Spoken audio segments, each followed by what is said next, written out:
যে নাকি ফেরেশতার মতো বাবাকে সন্দেহ করে, তার সাথে একসাথে নিচে থাকা আমার কিছুতেই সম্ভব না।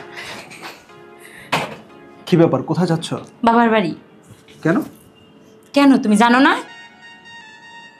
দেখো, অতিরিক্ত করছো।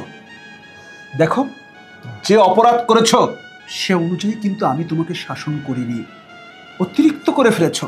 কিন্তু তারপরও আমি বলেছি এবারের মতো তোমাকে আমি ক্ষমা করলাম, নেক্সট টাইম এমন অপরাধ করবে না। যাও, ব্যাগ রেখে দাও। হ্যাঁ, তোমার চোখে তো সব সময় নোংরা জিনিসই পড়ে, ভালো জিনিসটা তুমি চোখে দেখো না। তার জন্য আজকে ফেরেশতার মতো বাবাকে তুমি সন্দেহ করছো। আরে যে বাবা তোমাকে জন্ম দিছে 10 মাস। এই তোমা, একদম অতিরিক্ত কথা বলবে না, অতিরিক্ত কথা বলবে না। আমি সবই বুঝি। ভিতরে ভিতরে নোংরামি করো আর আমার সামনে সাধু সাজো। ছি, তোমার ভিতরে এত নোংরা মন মাইন্ড আমি আমার মধ্যে নোংরা নোংরা মাইন্ড না? আর তোমরা যেটা করেছো সেটা কি? এই তোমরা যেটা করেছো সেটা কি? দুই চোখে দেখেছি আমি। চুপ থাকো, তুমি চুপ থাকো, এগুলো শুনতে আমার ঘৃণা লাগতেছে। ঘৃণা তো লাগবেই। আরে কাউকে কখনো শুনেছো যে অন্যায় করে সে অন্যায়কারী অন্যায় স্বীকার পায়?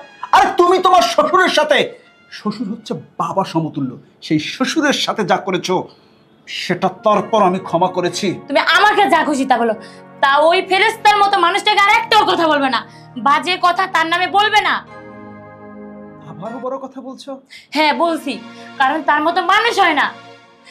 যে জায়গায় আমার নিজের বাবা মাকে আমি বসাই নাই, আমি তাকে বসাইছি, কারণ সে আমার বাবা মার থেকেও বড় কিছু। কারণ এখন তোমার কাছে তোমার স্বামী মূল্য নেই, তোমার শ্বশুরের মূল্য আছে। কারণ তুমি আমি বলতে আমার বিবেকে বাজছে।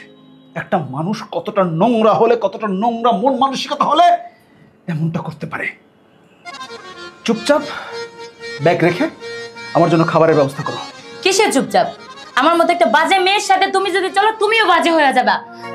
থাকো থাকো তুমি তোমার এই সংসার নিয়ে। যদি আমার থেকে কারো ভালো কাউকে পাও, তাহলে তাকে নিয়েই তুমি সংসার করে খেও। আরে যাও যাও যাও, থাকবে কেন? আমার ব্যাপারটা কেউ বুঝতে পারে না।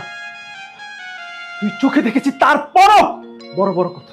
আরে যাও, চলে যাও। থাকবো আমি আমার মতো, আমি থাকবো, কাউকে থাকতে হবে না।